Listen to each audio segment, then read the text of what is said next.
We're taking a quick look at the Week 6 waiver wire. Week 5's almost wrapped up. We still got the Sunday night game, the Monday night game to go.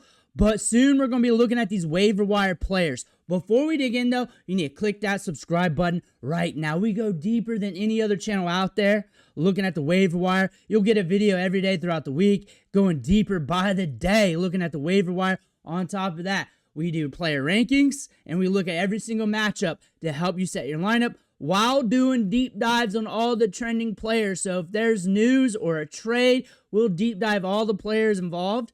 So you know what to do with that situation. You need to click that subscribe button and stop missing out. The first player we're looking at today is Kendrick Bourne. He went off. The thing about this, though, he's got competition in this offense, but he's looking good. He's going to get some more opportunity, and the waiver wire is going to be thin this week. That's the thing about this. A lot of people picked him up. He shouldn't be on waivers, but again, a lot of people on Thursday wasn't really looking at him, and they weren't being very aggressive, so it really depends on your league.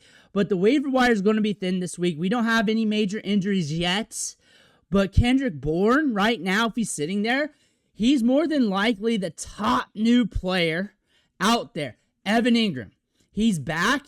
He was playing injured. He had a back injury. He was playing through that. We got 6 targets today and a touchdown, catching 4 balls for 33 yards.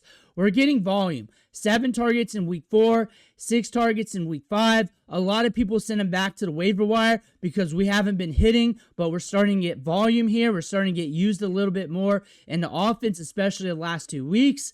That being said, Evan Engram is a player you may want to think about picking up, but actually, tight end is starting to get a little bit deeper when it comes to just choices off the waiver wire this week.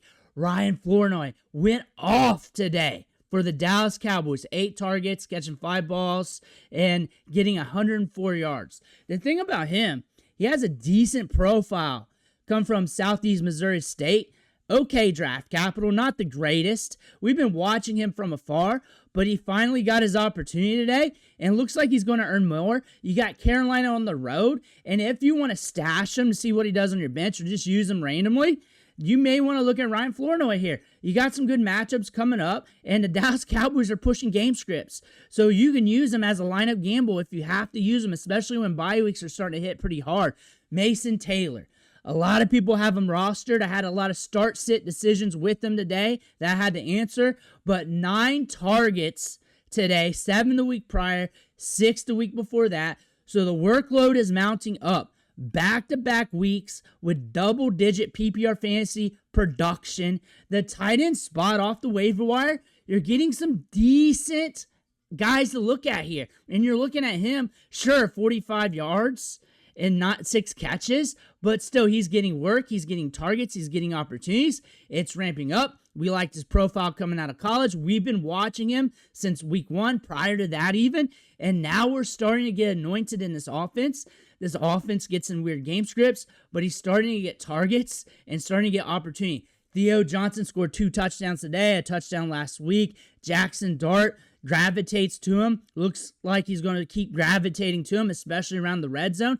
Theo Johnson is another tight end that you may want to just pluck, since the bottom third of every fantasy league is hurting at tight end. So you may want to just pick up one of these guys to see if they can help you out in your lineups. Now, A.J. Barner's another tight end you want to pay attention to. Now, I don't think he's going to be as consistent. Jackson Smith-Njigba, Cooper Kupp, Horton, they're going to be soaking up targets. You also got Elijah Arroyo there. So there's a lot of competition in this offense. Plus, they like to use the run game. 3 touchdowns in the last 2 weeks, hitting double digits 3 out of his 5 games played. This is another guy you want to yo-yo with lineups. Go ahead. You're just hoping that he scores a touchdown. Nothing big in yards. This is his first big game when it comes to targets. But again, another tight end for you to look at, Trevor Etienne. He got some work. We got the Cowboys coming up. Rico Dowdle went off. We said to pick him up last week and the week before that because Chuba's calf. Rico got banged up on a play. And just in case that becomes more, you'll have Trevor Etienne. But by the time your waiver wire runs, you'll know more if he's banged up even worse. But I think he's going to be all right. But we got Dallas coming up. He had some explosive runs, 5.5 yards per carry, getting work in the passing game. Got a good speed to him. He had a good profile coming out of high school, played with Florida and Georgia, which is very hard to do for a running back prospect to instantly get opportunities with those two collegiate programs. This is a running back that they might use in pinches at a time. Rico Dowdle's the man right now. He killed it this week. But the man after the man is Trevor Etienne, Romeo Doubs. He had to bye this week. He should have been picked up last week, but he had to bye, so he might have got glossed over. If he did, you got Cincinnati coming up. That's a grand matchup. He's a guy that's always in the waiver wire articles, so a lot of people are going to tout him up anyways. Romeo Doubs is a must pick up this week considering how weak the waiver wire is going into week 6. Kenneth Gainwell, same thing. Now, touch-wise, we don't know what's up with Jaylen Warren. We also got the Browns. That's a rough matchup.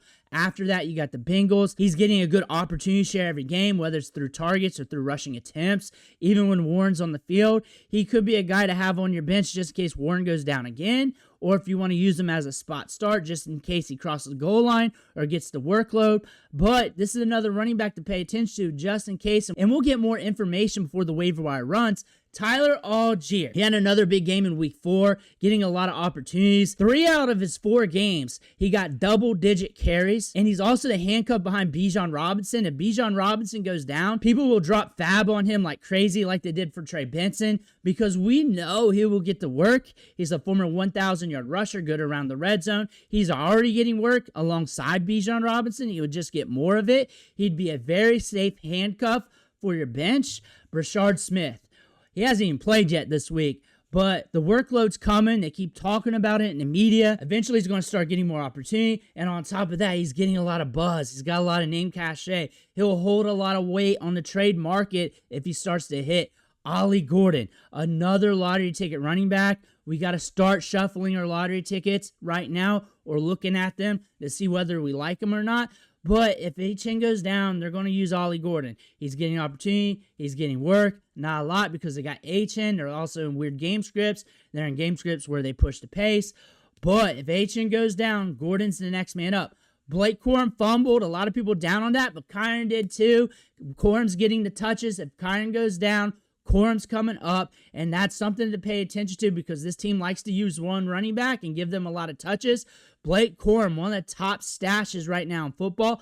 Jaydon Blue is a long-term lottery ticket that you don't have to roster. He's starting to get work. This was his first ever game. We got Carolina on the road. Miles Sanders was out.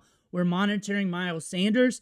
But if you're looking for a lottery ticket that's a little deeper, Jaydon Blue could be it for you. Luther Burden is a lottery ticket wide receiver with a lot of upside.